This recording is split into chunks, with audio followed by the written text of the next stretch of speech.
We say things like, maybe later, perhaps another time, or I'll see you tomorrow. But for some of us, there won't be a tomorrow. Listen as your worst nightmares come to life. These nightmares have become someone's reality. My name is Justin Crowley, and this is The Murder Project. Hello everyone, and welcome to episode 34 of The Murder Project. This episode is going to be the debrief on the Julius Jones case that I previously did. Originally, we were thinking that we might not get a debrief on this one, but surprise, surprise, we are going to get one. For those of you that are new to The Murder Project, the debrief is an episode where I sit down with my good friend and former police officer Mike Smith to discuss these cases further. In the debrief, we'll discuss the case from both sides of the aisle, theories that we might have, and anything we think needs a second look. The debrief is an unscripted and off-the-cuff commentary about the cases that we are currently covering. The hope of the debrief is to break the cases down further, but in a relaxed environment with the true crime we love, and also some laughter. So let's get the episode started. Hello everyone, welcome back. I'm Justin Crowley, this is The Murder Project. Mike Smith. You leave me in the trenches taking grenades. I did. Okay. And where we want to know where you've been. I know. I realize that, and I like how you graciously left it very vague when you did the Julius Jones episode. But really, it's not that great. Once upon a time, I started a week-long vacation from work. Got to use up my time, and not even halfway through it, Use it or lose it. I got the coronavirus. Nice. So So you went on vacation to get the coronavirus. basically, that's what ended up happening. So, and I was just one of the lucky people that doesn't have just the 10 days worth of quarantine. I had some lingering effects, so my quarantine was more like 15 days and an extra prescription of steroids for my lungs. But yeah, it was a very exciting time. This is the worst Thanksgiving I've ever experienced, because imagine that you can't smell or taste anything on the day of delicious foods and giving thanks. That's horrible. Why even live? There's no point. Imagine shoveling Cool Whip covered pumpkin pie into your mouth and all you taste is television static. Yeah. Dude, it was miserable, and there's absolutely nothing I can do about it. I'm sure there are some great remedies out there for how to get your taste and smell back, but I was so depressed that I didn't look any up. But I did hear a few recently after I've returned back to work, and everybody's like, "Where you been?" And I'm like, COVID. Yeah, it was terrible. You're just sitting at your house on Thanksgiving, basically eating all of the delicious foods that you normally get to eat, but everything just tastes like hay. It tasted like nothing. It tasted like, when it's not cold, but it's cool, and you walk outside and you take you draw in a deep breath through your mouth. Mm-hmm. That's what it tasted like. Just for everything. Just air. Everything. Golly. Yeah. It was miserable, and it lasted for quite a while. Right now, I'm about 80% back with my smell and my taste. Nice. So it's been really weird. Some things I taste normally, and other things I only taste like an echo of it. It's like the LaCroix version of it. It really sucks. But hopefully I just go ahead and fully recover soon. But well, you didn't die, so that's good. I didn't. Yeah, there was actually a few days there where I was getting very concerned with my ability to process oxygen. Mm-hmm. The cough was really bad, and my lungs felt like they were 2 sizes too small. But I did go ahead and pull it on through, and back to work this week. For some reason, I'm crazy sore. Yeah, I can only imagine. From being a couch potato for 3 weeks. But now I'm just ready to knock this out. I listened to your episode. It was good. There's a bunch of things I want to talk about, and most of it, of course, is theory and speculation. Mm-hmm. But you said it best, I think, whenever you said that when it comes down to it, the nitty-gritty about this case, the only person left standing is Julius Jones. That's right. Everyone else is either in the wind, not talking about it, or dead. Right. And it's just him left trying to, get the heck out of prison. Luckily, he was not executed. I thought about it probably a little too hard. And I thought, can you imagine sitting there literally waiting to be killed, knowing that you got convicted of a crime you did not commit? And that just gives me chills. You're just hours away from death, waiting on a signature. Right. Sitting in a cell, isolated from every single person that you know and love. Mm-hmm. And that was one of the things where when I saw and I was kind of following it, I was like, wow, this is something that I wanted to look into. And then after you got well and we kind of started talking about it, there were so many extras that we were like, well, you know what? We can do a debrief on this, because I didn't get to talk about old Cowboy Bob very much. You didn't, yeah. And that guy seemed like he seemed like he took that very seriously. Yeah, and we're talking about Bob Macy, who is the DA that prosecuted the case for Julius Jones. And so there's a lot of different things and theories that we wanted to talk about. And it's what better way, kind of welcome back episode to do that. And while Mike was gone this past weekend, I decided to go and run a marathon. Of course you did. So I went to San Antonio, and I was also very busy. Yeah. You were busy. I was busy. We had different things going on. I was binge watching TV shows, and you were running a marathon. Yeah. And so I went to good old San Antonio on Sunday. This past Sunday was what did that make it? The 5th? Mm-hmm. And ran a marathon, and it was, I thought that I would be going to a place of somewhat comfort as far as the temperature goes, because in the Panhandle, the temperature swing is crazy. Yeah, 50 degrees. Yeah, 50 degree swing. You wake up in the morning, it's 25. You get off work, it's 75. Mm-hmm. And you're like, wow, this is great. I thought San Antonio would give me a little bit of extra cushion as far as weather went. I thought it wouldn't be too cold, wouldn't be hot. And I got down there, and it was a little warm, and that was okay. It was until the next morning I woke up, and it was overcast, and the humidity was almost 100%. And my body does not react well to that, because I don't live in an environment that I have to deal with that. Mm-mm. And so when I started running, I immediately it's a different kind of sweating. Mm-hmm. It's not really like it's not like you're sweating as more as you're just saturated with. Yeah, that's a really good way to put that. I mean, so a lot of heartache felt out there on the old 26.2 mile run. Yeah, but leg cramps. But you made it, homie. I finished. I made it across the finish line. Am I correct in remembering that you told me the story of you basically dragged one of your legs across the finish line? Yes. Yeah. My right leg was in full lockout mode. When I went to go down the finish line chute, there was these dividers about halfway through, in case you had a large group of people coming through. You can kind of start separating people out, so they're all not just basically running into each other as they're going across the finish line. Because you got to think there's a couple thousand people there, 3,000, because they ran the half marathon and the marathoners at the same time. So there was 1,600 marathoners. So there was probably at a minimum 2,000 halves, because there's usually more people that will run the halves. So there was over 3,000 of us probably crammed into this one area. But as I was coming down the finish line chute, I saw those little dividers, and so I had to shift over to the left, not to run into one. Yeah. And that's all it took. And in a situation like that, when your body's already pretty beat up, it is wise not to make any other movements than exactly what you've been doing, for the past several hours. Yeah.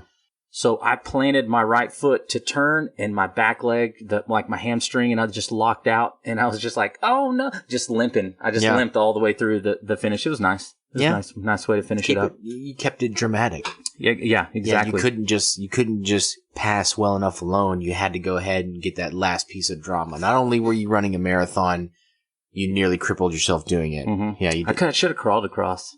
Just really put in that extra photo finish, guy crawling. But maybe not a crawl, maybe 4 or 5 paces from the finish line, you jump and do a Hondo roll. That would have been cool. But then they would have had to get you out of there in an ambulance. Yeah, I would have died. I would have died right there. So anyways, all right, well, that's what we've been up to. Yeah. I apologize that it's been 3 weeks since we've done anything, but I mentioned that in the episode. I wanted Mike to be able to tell his own story as far as what happened, but I also think that when we are doing these episodes and going through these cases, one of the pivotal points of the podcast is the debrief. And so it is. If I didn't want to continue on doing episodes if we weren't going to be able to talk about them in this manner, so we just hit the pause button, and we appreciate everybody's patience, and so we're gonna get started. Yeah, it is the holidays, so it kind of makes sense, but it's also nice to keep putting out episodes and keep talking about cases, because man, it's crazy how quickly you start forgetting about the cases that you were once interested in, because a week went by and you're just like, whew, it's gone. Gone, yeah. Names, dates, just gone. Yeah. You're exactly right, because when we sat down here, I was like, wait a minute. What was the friend's name? Mm-hmm. Yeah. All right, well, let's get into it. So this case starts, and we're going to kind of blend everything together and talk about some theories that we have. We don't want to go through each individual deal again, because I did that in the first episode. And so it might be a little hard to keep track, because we're going to jump around a lot because we have a lot of thoughts. So I apologize in advance. We'll try to keep it straight on the names. Man, that's a good point. And which particular theory / situation / speculation we're currently talking about as we go forward. So just a heads up, everybody. If I say Julian instead of Julius, I did that. Again, you mean? Yeah, again. Yeah, because I've already done that several times. And what you didn't know, whenever you cracked that joke at me earlier, is that I edited out about 4 of them. And that was the best I could do. That was the best I had. They all started running together. Yeah. The only reason I couldn't edit out the rest of them is because the sentence wouldn't have made any sense. Right. And so I was like, well, that's going to stay. So I keep to take the heat on that one. Yeah, I'll take it. So all this starts on July 28th, 1999, and this is Oklahoma City. And like Mike said, we are going to kind of dive through this, and we may skip around. So if you haven't listened to the part 1 of this, episode 33, you need to go back and listen to it. Hit the pause button, go back, check it out.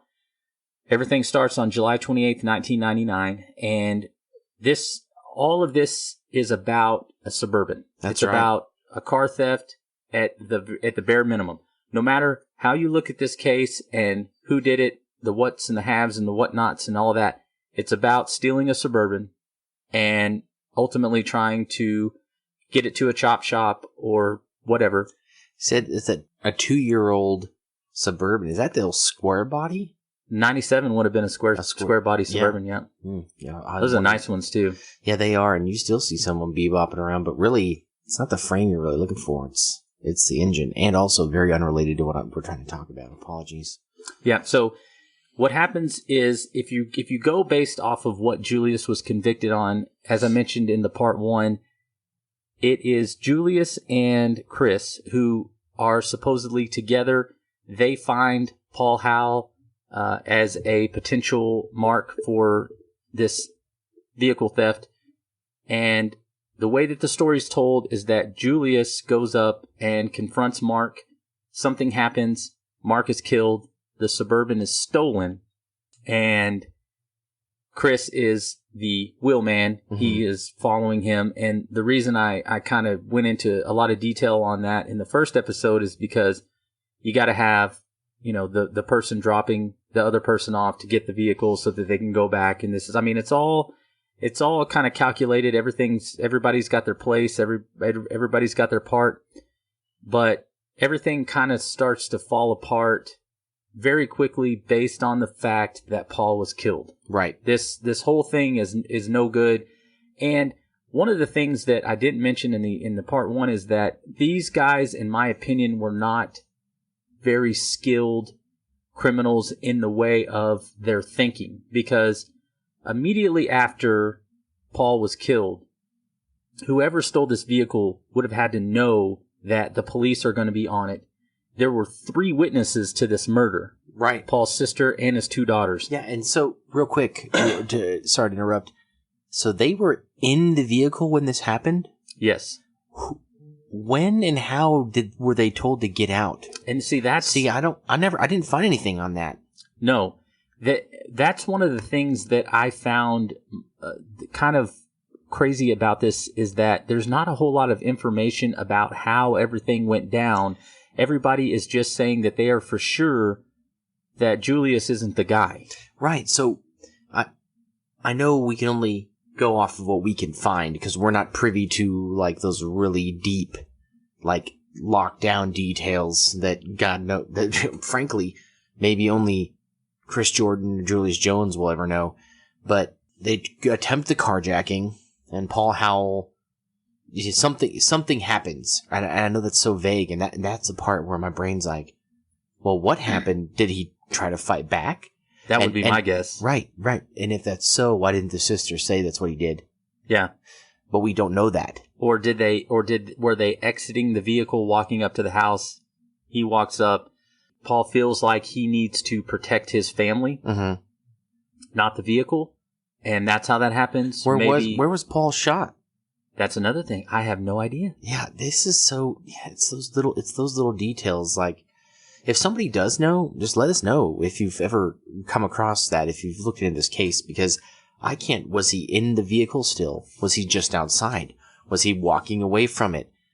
That's really bothering me that I don't know that. Yeah, I would guess. Because that, to me, that is a great deal of information that would help us figure out the intent of how this all went wrong. Yeah. Because if he's in the driver's seat, and whoever it is that attempts the carjacking, Julius or Chris, he comes up to the door and he yanks the door open and he's like, "Get out the car," or get out the car, get out, or he grabs him, or he puts a gun in his face, or anything like that.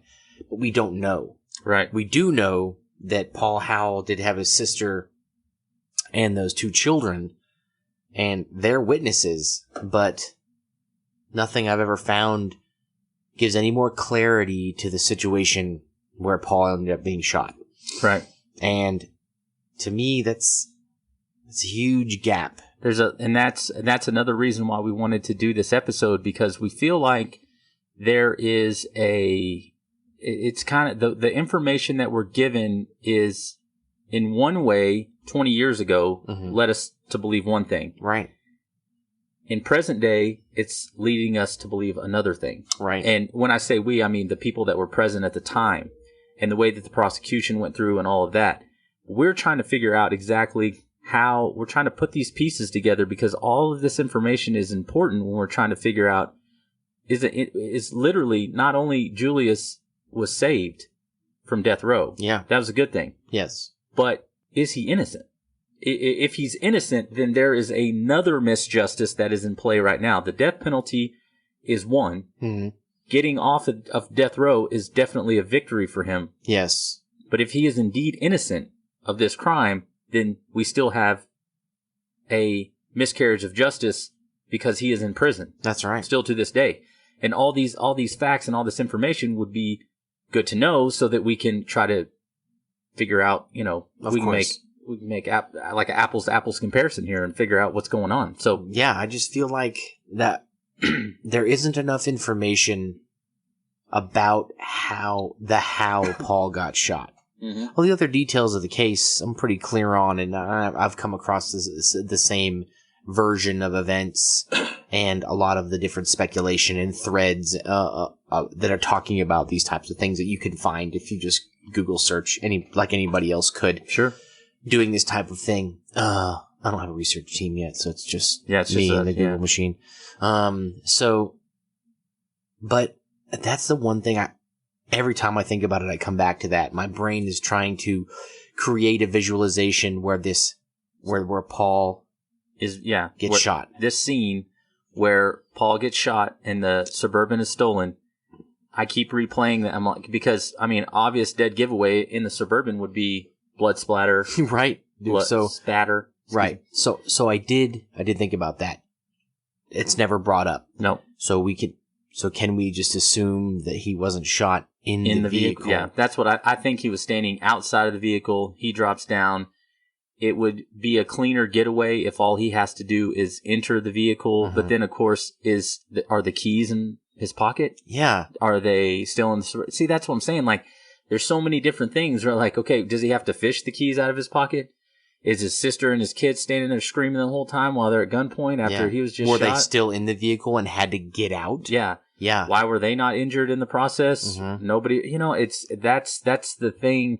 And to me, based off the description from a witness, because I was trying to find his sister's description, because the witness that was close by says that it was a African-American male with, I've heard anywhere from a half an inch to an inch or two of hair sticking out of a bandana.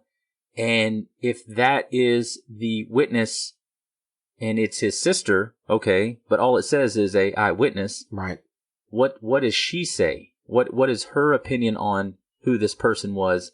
And I know that she has not changed her mind about who the killer is, but at the time, Paul's girlfriend has now changed her mind. She doesn't think that it was Julius. She thinks that it might have been Chris or someone else based off the description of the suspect. Right. But it just, like I said, I mean, we can run around this all day. But I know. It's one of those things where I don't understand why we don't have that information. Yeah, that's such a big gap of knowledge or to this story that I really get hung up on it. Yep. But that does lead to the next thing I definitely wanted to talk about, which is the eyewitness of the suspect during the carjacking.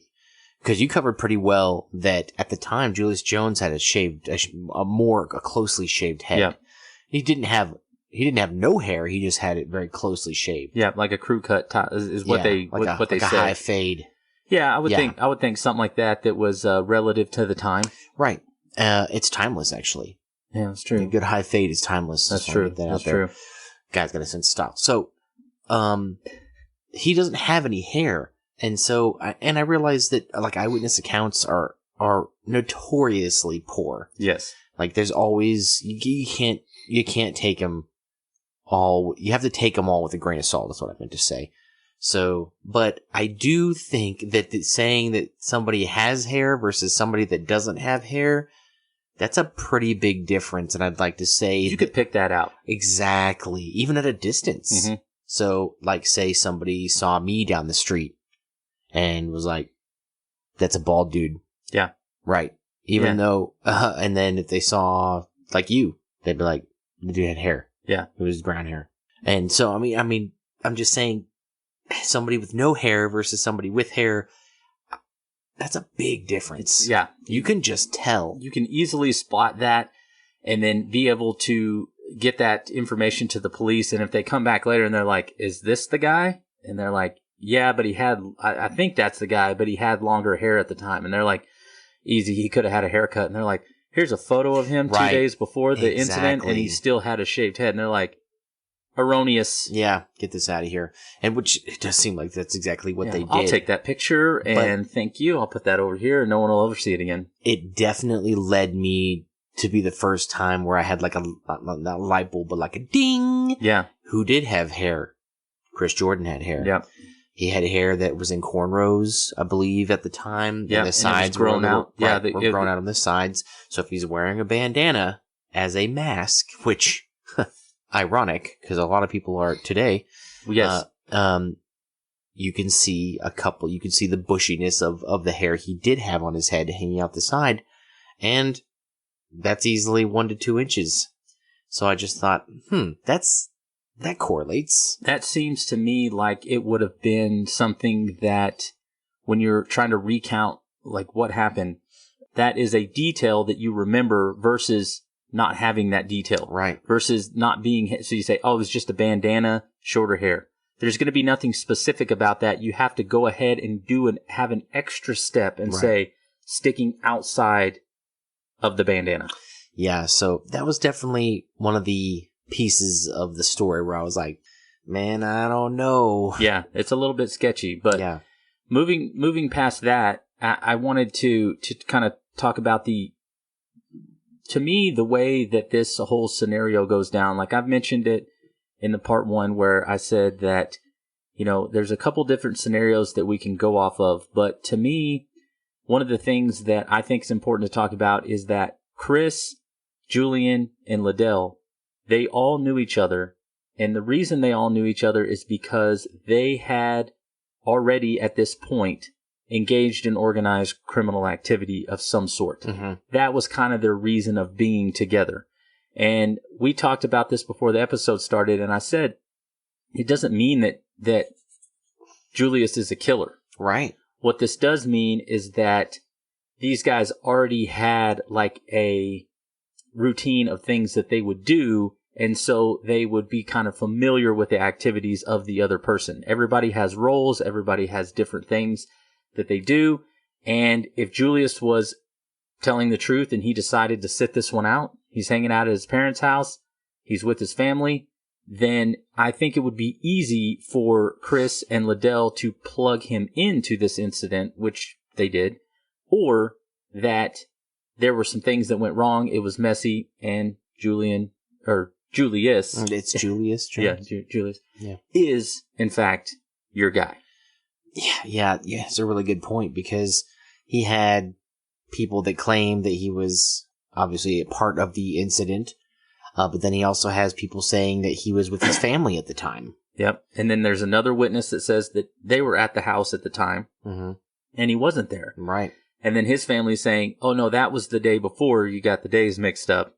And that's why I say 20 years after the fact, it's hard to kind of piece these things together, and that's why it's important for us to really know as a public that's weighing in on this now, saying like, okay, we're supposed to make heads or tails of this deal based off of the information we had 20 years ago. And from what I can see from the evidence, there were things that were left out. Mm-hmm. Julius says that he wanted to testify, on his behalf, and he wasn't allowed the opportunity. His attorneys at the time say that he did not want to testify. And in any trial, it is customary for the judge to ask you, do you want to testify on your behalf? And you're going to say yes or no. Did you make this decision on your own? You're going to say yes or no. So Julius had to have said that he did not wish to testify on his behalf and that it was his own decision. Now, what he says is that his attorney told him that he was going to get to testify, and then they pretty much blew past that detail, and then at the end, he was not given the opportunity. He wanted to make a stink about it, but his attorney was like, hey, you don't want to do this in front of the judge and the jury, make a scene, because these people are literally holding your life in their hands. And so he says that he didn't say anything, and then after that, it was too late, and then they had to move on, mm-hmm. and he was eventually found guilty and sentenced to death row, and didn't get to make a statement on his behalf. Now, what his attorney at the time said is that he didn't feel like Julius should make it a statement because he told his attorney that he was not at home that night. Right. Then it comes back and he says, no, I was at home that night, but this is after the trial's already taken place. So then now you have even muddier waters. Yeah. And so much of this casts so much doubt. It's actually hard to believe that they even got a conviction, because just the definition of it, shadow of a doubt. Yeah. That's all I see. Yeah. It's hard to believe that they had a whole room full of jurors that were like, you know what? This is clear enough for me to see that he did it. And I think pretty much anywhere, in order to get a death sentence, it's unanimous. Mm-hmm. And so every single juror came to the conclusion that not only was he guilty, but he deserved to die. Yeah, and that's just from what I'm seeing here. Of course, it's obvious that we're not privy to all of the things I witnessed in that courtroom. Right. Which is too bad, because I would be very curious. It's just, man, it blows me away that they convicted him, because all I'm feeling is doubt. I'm not saying he didn't do it, but I'm certainly saying that he also didn't do it. Yeah. I mean, that he did do, you know what I mean? Yeah, I messed that up.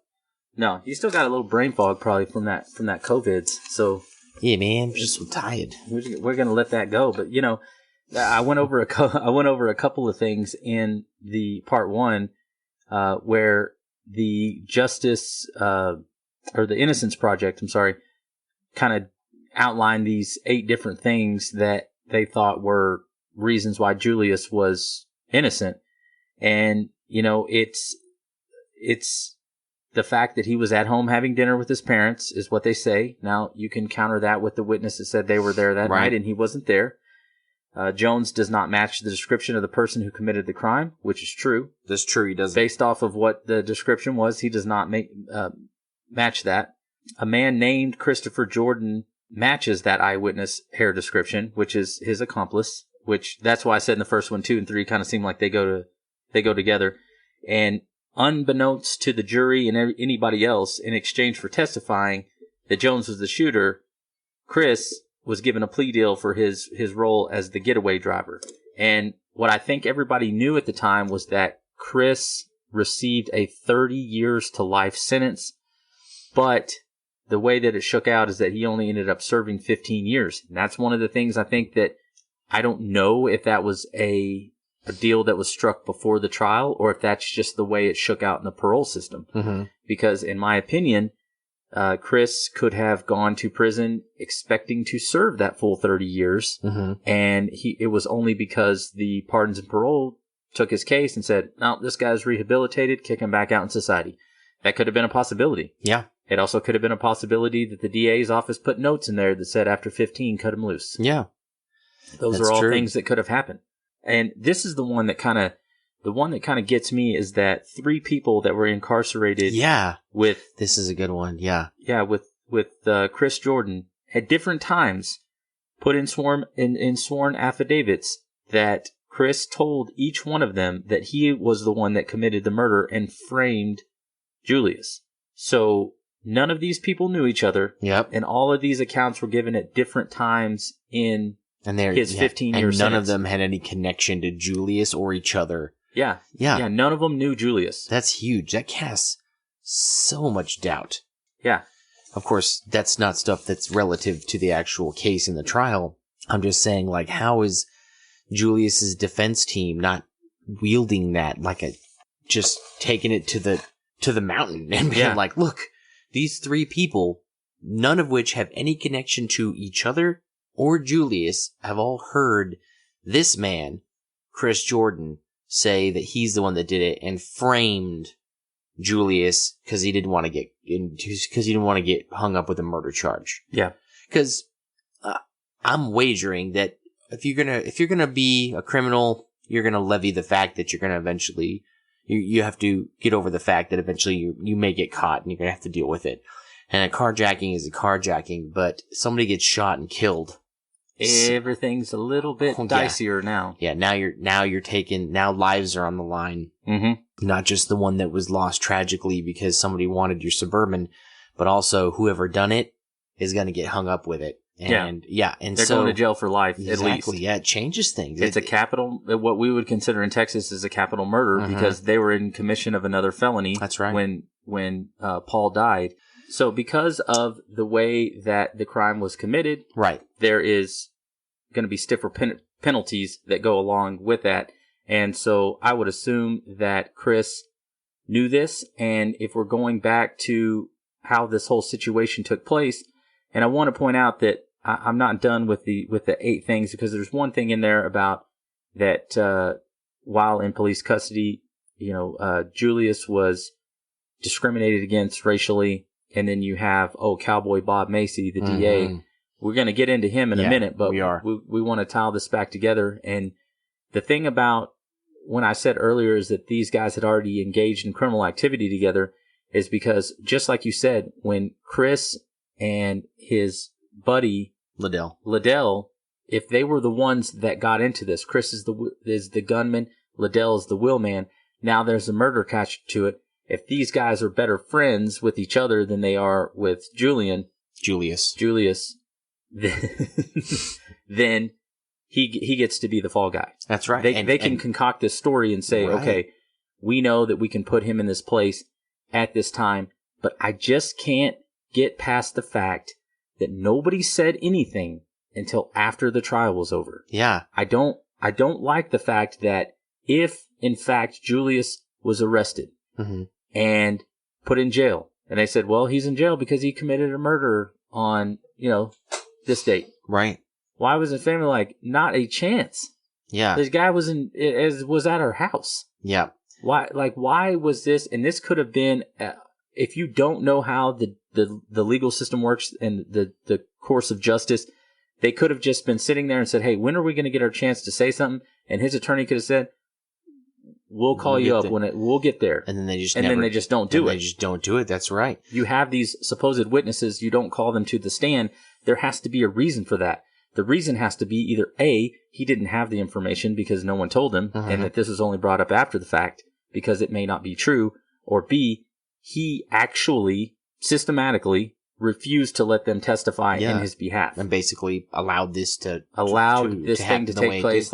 Cowboy Bob walks up to him and says, hey, this is how it's going to be, son. And if you ever want to practice as an attorney in this town again, boy, you better get on page. Boy, he sure does look that way. Another great thing that I thought about, like how weird it just came across. So the way they describe it is the placement of the gun. Yes. Where it was secreted away and how it was found.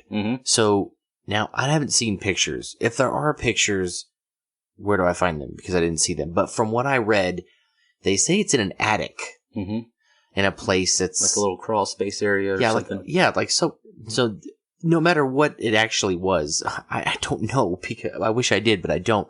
But I get the idea that it's a cramped like place, like most attics that I've been in. You got most of it you have to kind of duck down to move around in. So if we're implying that Julius is the one that did this, why does Chris know exactly where it is? Because that makes me think of only very few scenarios in which this gun is secreted away where both of them would know. First of being the most obvious, Julius tells him. But that makes me wonder, why would Chris want to know? Yeah. If he was like, hey man, you know that gun that you shot that guy with for that Suburban? Where'd you put it? Where'd you put it? Yeah. Yeah. That's a fishy question, even if they were gonna get away with it. Yeah. Why would you? How would he know exactly that gun was there? And then you're right. In most attics, it's basically roof framing and insulation. Right. And you're having to go around all this and try to not to fall through the drywall. What if they go do it together? Yeah. They're like, come on, man, this will be a special time for us. Let's go put away the murder weapon. Crawl up in this attic space, put this murder weapon away. But Chris knows exactly where it is. So like I said, first scenario, Julius tells him, like implying that Julius did do it. The second scenario, and the one that I find it to be the most likely, it was put there by Chris. Yep. The night that he spent the night at his house. Right. Julian says that... Julius. God dang it. Yeah. Julius says that he let Chris stay in his bedroom. In his room, yeah. Upstairs, where he would have access to this attic area. He was downstairs. He was none the wiser. My thought is that when Julius was found, he was not found at his parents' house. Right. So if he was quote unquote on the run and he knew that basically the walls are closing in, you're just going to leave the murder weapon right where you think like there's going to be a search of the house and think maybe they won't search the attic. But if this scenario that you brought where they're like talking about where they hid the murder weapon come up, why would it not come across to him that is there a chance that Chris would dime me out? It just sounds weird because I imagine that either of them would want the most distance possible from that gun. That gun is, like you said, it's got a body attached to it. Yep. It's a great way that you put that when you're talking about the Suburban in the first episode. This gun definitely has a body attached to it.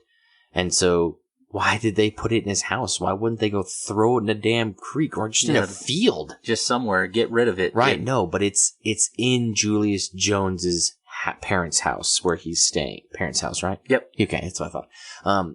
And so, yeah, my brain kept going back to that. Like, if it was secreted away in this attic, how did Chris know where it was unless he was told where it was or he was with them when they put it there, in which case that doesn't make a lot of sense. That seems like a very cramped scenario where you're like, hey man, crawl up in here with me like Bruce Willis and Die Hard and this ventilation thing. We're just going to set this gun down over here in this attic. And you're just like, yeah, okay. Yeah, sure. Let's go. We're just in here breathing each other's breaths and fiberglass. Let's do this.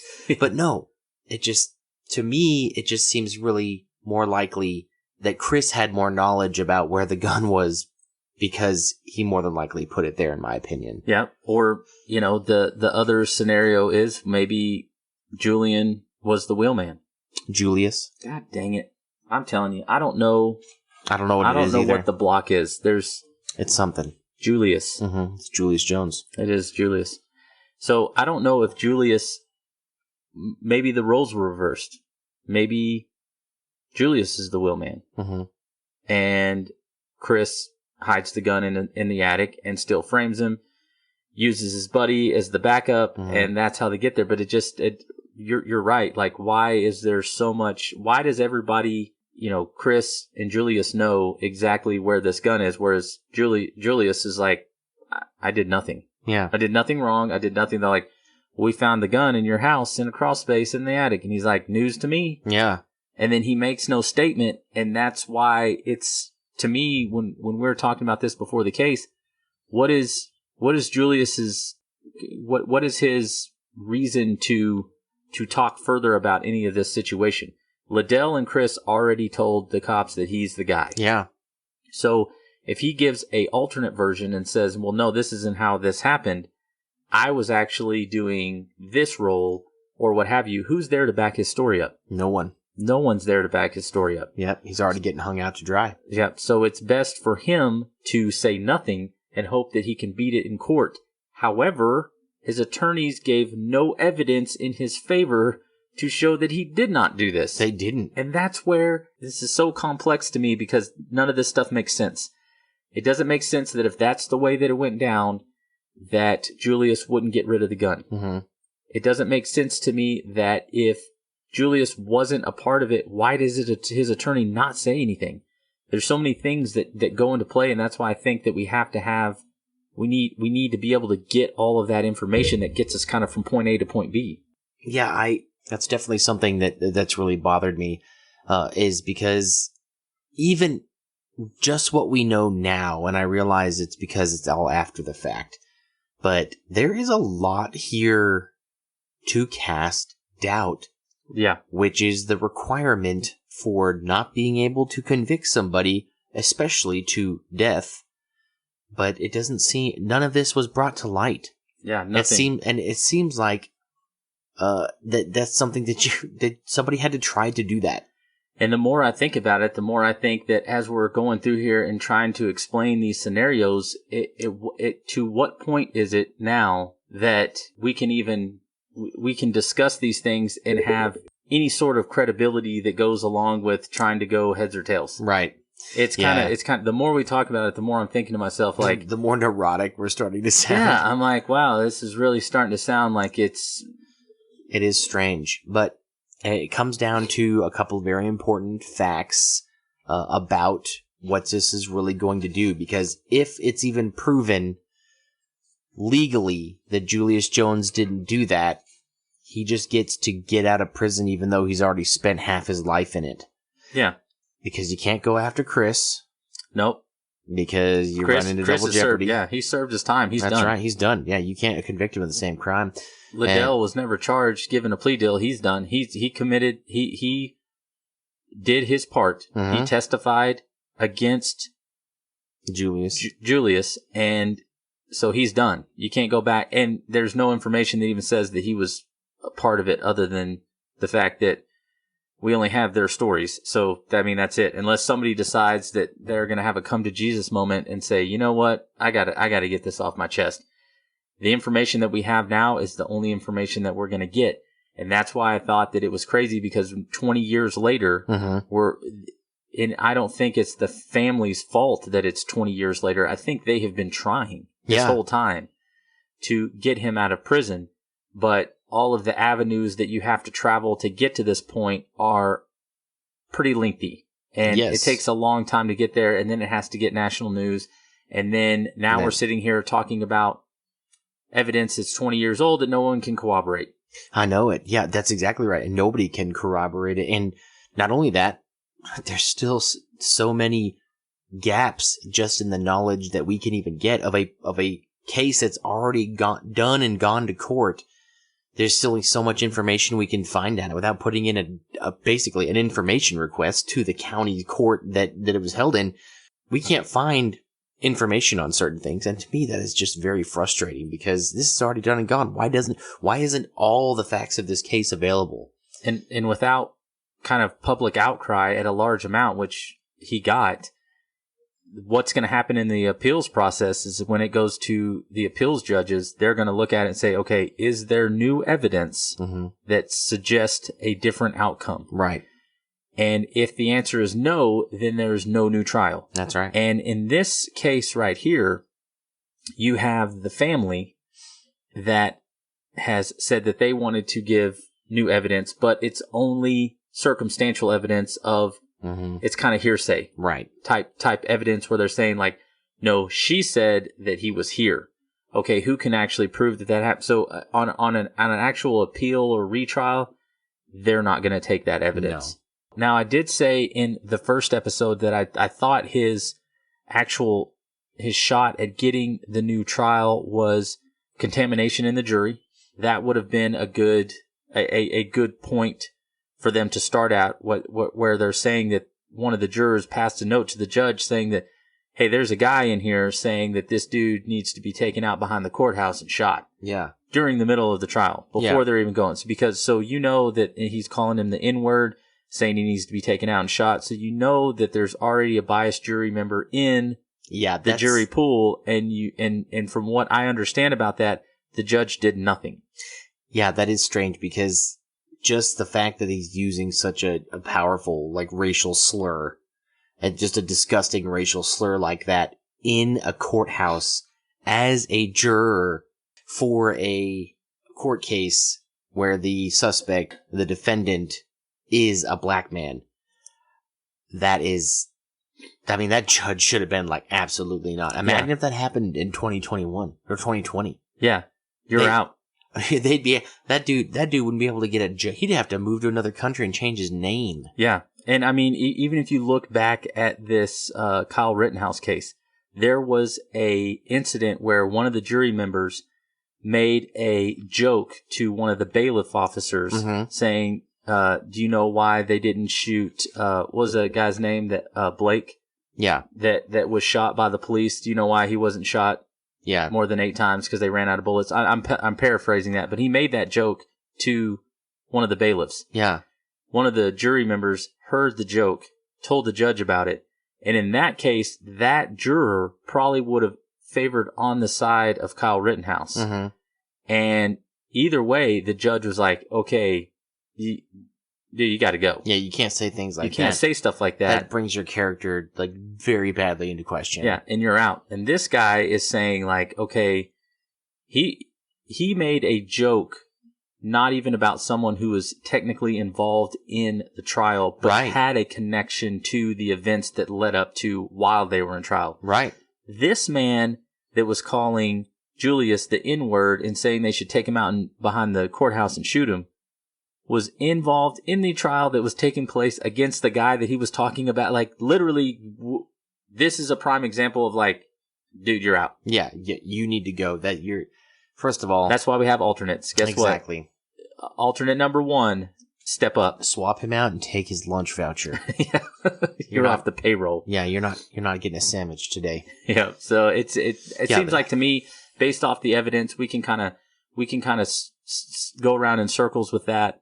And I think I covered a lot of that evidence in the first episode. Yeah, you did a good job. The more that we're talking about it, the more I think to myself that none of it is conclusive in a way that I think without having, like you said, access to the files and saying, no, this is specifically what happened. Now we can make a turn on it. I think the best course of action, not knowing anything, is to go based off of prejudice in the jury. Yeah, definitely. And then you get to bring into account good old Cowboy Bob Macy. Yeah, and you did say that he seemed an interesting character, and boy, I started taking a look, and does he ever. Does he ever. The guy that we're speaking about, if you're thinking like old guy, cowboy hat, got a black Stetson on, guess what? He's handing out justice. He is. All day. And if it was his choice, he'd be doing it out in front of you in an old oak tree. I mean, he looks like the type of guy so he was the district attorney for 21 years in Oklahoma County. And he died in 2011. But one of the things I think is interesting about him is that he was the number 2 in the nation most deadliest prosecutor. That's right. Yeah, he sent like he's number 2 for sending people to death row. Yeah. And getting him carried out. Not just getting him carried out, but also, from what I gathered, there's also a great deal of turnarounds. Yeah. And I think that would play into his favor as well, into Julius's favor as well, because this guy is known to go after the death penalty at a larger rate than even statistically of any district attorney in the United States. And after he left, the amount of death penalty cases that were tried in the same county dropped dramatically. Yeah. Which means that he was personally pursuing death penalty cases. That's correct. And he also had a great number of his overturned. Yep. And exonerated.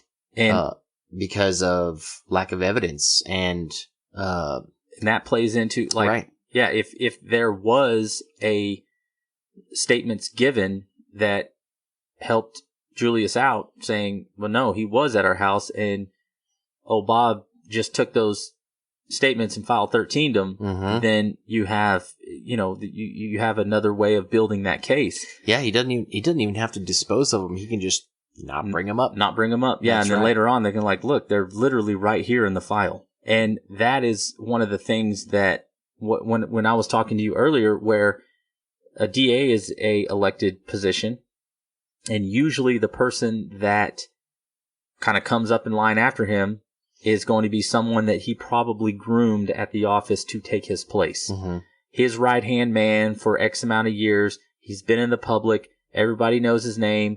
They know his face. So when they see his name in the ballot box, they check it. That's right. And if that is the situation, then you get into a scenario where the only way that all of this evidence can come to light is if the current district attorney or someone working there goes back and basically says, the man I worked for, Bob Macy, for X amount of years is a dirtbag, and he was prosecuting people with no evidence. He was hiding evidence. He was forging evidence, which he had forged evidence. He had hired someone inside a crime lab to forge evidence against people. I mean, that was already stated. Right. If that is the case, then what does that do? It opens Pandora's box. That's right. That means and they don't want that. Absolutely not, because that puts not just that person liable, but also that county and every case it ever tried. You're looking at world record level appeals, and basically a lack of confidence in that in the legal system in that county. And then how many people, if that is in fact true, which kind of looks like it is, how many people that are still working at that DA's office were tied into this? Oh yeah, which means now their name is mud, and they're going to get thrown under the bus with everybody else. So it's in their interest to just not say anything. Does an innocent man have to spend the rest of his life in jail? Well, if that's the scenario, I guess these people are sleeping comfortably knowing that at least it's not them that's going to end up in prison. Right, yeah. And hey, you know what? He's not on death row anymore, so he got him a win there. He was a criminal anyways. That's probably what the line of thought is there, which is terrible. But yeah, what's his problem? He's not going to get executed, so I mean, he should just be thankful. Yeah, because one of the things that is not brought up in a lot of Julius's info is that he was, like I said, he was dabbling in engaged organized criminal activity. So it's easy for them to say that at least they probably got one of the guys in one way, shape, or form. They got some. All of these guys were probably involved, and they got someone. Someone had to be the fall guy. Someone had to pay for Paul Howell's death. Yeah. Now, and this is the guy. Right. I agree with that. They went for the one that they believed they had the most, like, the greatest chance to get them. Yeah, with two eyewitnesses that say, I'll sign statements saying that this is the guy. And they're like, well, what else are they going to do? Yeah. They're going to be like, nah. Yeah. We'll do Chris instead. Exactly. No, they went with like you said, they went with the evidence that they had. That they knew they could get. And he was the guy. Whether or not he actually is that person, whether or not he is responsible for Paul Howell's death, that was no longer the concern of this district attorney's office. They just needed somebody to pay. Yeah. And they went after the person they could have the most links to it. Whether those links were foggy or brought into question, that didn't matter. They were just like, this is the guy. We're going to bulldog it until we get until we get the conviction out of him. Yeah, and he's going to go to death row. And it's funny that, Bob, he actually, one of the things that, another interesting fact about him is that he kept a stack of baseball cards showing a photo of him riding a horse and the stats on the back, including nation's leading death penalty prosecutor, and had a movie poster of Tombstone adorned on his office wall with the saying, "Justice is coming." Like that he That's sent pretty hardcore. Yeah, he sent more people to death row than any other individual district attorney in the United States.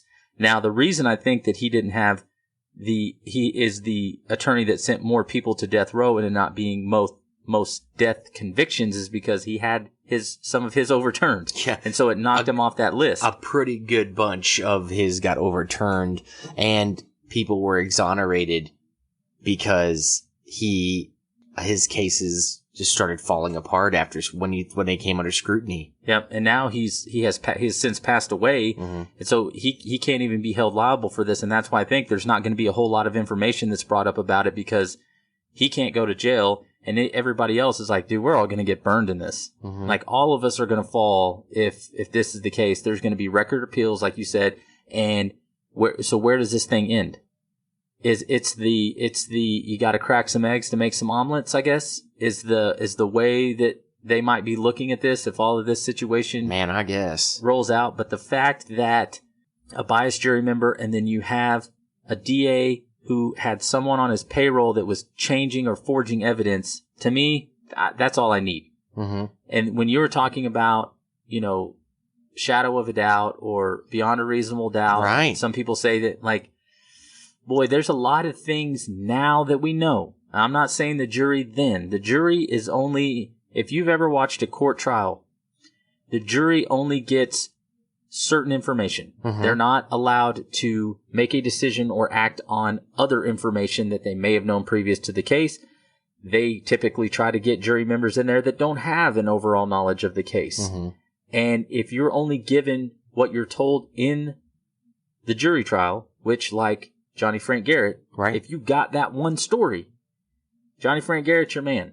That's right. If you hear the rest of it, you're like, holy crap, that's not the guy. Yeah, this seems shady. There was even in the Johnny Frank Garrett case a juror that said, "Oh, if I would have had all of this information, I never would have convicted him." Right. So that is also done on purpose. They want to spin a narrative of what happened, what they say happened, what they think happened, and they only want you to hear their side of it. And in this case, that's all you got because his attorney didn't say crap. Man, that's very bizarre. He didn't question anything. Not to mention, I mean, didn't he change attorneys a few times, or was it after? Well, since he's been appealing, both. Oh, both. Yeah. Well, okay. So he had an attorney change, I believe, before his trial, his original murder trial took place, and then he had several more during the appeals process, and then he had a different attorney for the actual auto burglary charge that he was arrested on before this happened. And that's another thing that kind of isn't brought up, but I feel like made the police and the DA's office kind of more comfortable with kind of putting the blame on him, is because they're like, listen, not that long ago, this dude was arrested for stealing cars. Now we got two people saying that he was trying to steal a car and somebody died. So if we've got these two guys that are willing to testify against Julius, he's already got this previous Grand Theft Auto charge. Yeah, we got a history. Like, we got a history. The gun was found in his house. Boom. Like, we're done. Bullets were found in his car. Yeah, the bullets were found. That was another thing. That's why I kind of look back at the organized criminal activity. Like, they had been doing some stuff, and it made it easy for Julius to be the guy that got the death penalty. And like I said in the first one, now who's left to account for this crime? There's only one man. Two people are out of jail. One of them never went to jail. And Julius is just hanging out, not really knowing what his fate is. Yeah, it's really unfortunate. I just keep going back to what you'd said, because even if they find out, let's say it comes to light that with evidence and, reasonable doubt and all those things, this conviction is overturned and Julius is set free. Now, the state of Oklahoma has a even bigger problem. Yep. Now, that means nobody has answered for Paul Howell's death. Mm-hmm. That means that if Chris Jordan was the one who did it, they can't do anything about that. He got 15 years, and he's done. He did 15 years, and he's been convicted and served his time. He was convicted and served his time, so that's done. And Liddell, they know that he got a plea deal. Thank you. Yeah, he got a plea deal, so he didn't even do any time. Nope. So we're left with wondering, with all this doubt that Julius did it. Now we have to figure out. The state would have to figure out who's answering for Paul Howell's death. And how much are they going to have to pay for the time that they took away from Julius Jones's life? Yep. And man, to me, it's just very bizarre. There's so many gaps in this story. It makes it hard to believe that he was convicted. That's definitely something I come back to. And I think that if any of this evidence has any bit of truth to it, which I feel like a lot of it does, the powers that be are going to make sure that it doesn't come to light based off of everything that you just said. Right. Yeah. You definitely don't want the old home station to start taking the blame, like the county, the state, prosecutors, everybody involved. That's a sad deal. Is that justice?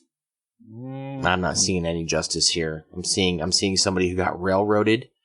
I'm seeing reasonable doubt left and right. And if in fact this is 100% sure the guy, I know that the DA's office is not compelled to do this, but why not go ahead and just give us all of it? Yep. Give us everything that would say, if this isn't the guy, or if this is the guy, and I know it is, it's because of all these, look at all this evidence right here. Look at all these statements. Look at all this stuff. Right. Boom, here it is right here. Not a shadow of a doubt. That's the guy right there. Instead, everybody's just kind of like, well, let's see what happens here. Yeah, we already got the conviction, so we're just gonna. Yeah, let's move mind on. Your business. Mind your business. Yeah, mind your business. We didn't kill him, all right? So yeah. we're not getting any praise for that. And you're just like, but what if he didn't do it? And they're like, well, well, things happen. And listen here, Justin. We didn't kill him. Yeah. So he's got that going for him. No matter what. No matter what, we didn't kill him. Yeah. So I think for this episode we'll go ahead and leave it there. It was kind of getting back in the groove, knocking the old dust off, and we got a couple cases on deck that we're excited to cover. And we're hopefully going to get back on track right after this. But this is one of those episodes we wanted to just kind of jump back in the old saddle and and get going again and get an episode out there. And so we appreciate you guys kind of hanging in there and staying with us. And we'll look forward to talking to you guys again soon on the next one. Bye. Bye. Thank you guys so much for tuning in and listening to this episode of The Murder Project. Our numbers are going up, our downloads are going up, and we have you to thank for that. If you're looking for us on any social media platform, you can find us on Facebook. We're at The Murder Project. If you need to search for us, you can type in facebook.com/podcasttmp. If you're looking for us on the old Instagrams, we are at The Murder Project. And if you're looking for us on Twitter, we are at The Murder Pod. Also, don't forget, whatever platform you're listening on, go on there, hit that like button, hit that subscribe button if they have it. If you're listening on Apple Podcasts, hit that subscribe button, leave us a review, and hit that 5 stars. Get all 5 of them. Click all 5. Man, we had a couple people since the last time I said that do it. We appreciate you. Go ahead, jam that thing out. Let us know that you're listening. We appreciate it so much. Absolutely. If you need to get in contact with us, if you have a longer form question or comment, you can always email us. If you have any information on this case that we didn't cover or that we were looking for, please shoot it to us. It is contact@themurderproject.com. And as always, Mike or myself will get back to you. Thank you guys so much for tuning in and listening. We look forward to talking to you again. But before we go, please remember, head up, eyes up, stay alive.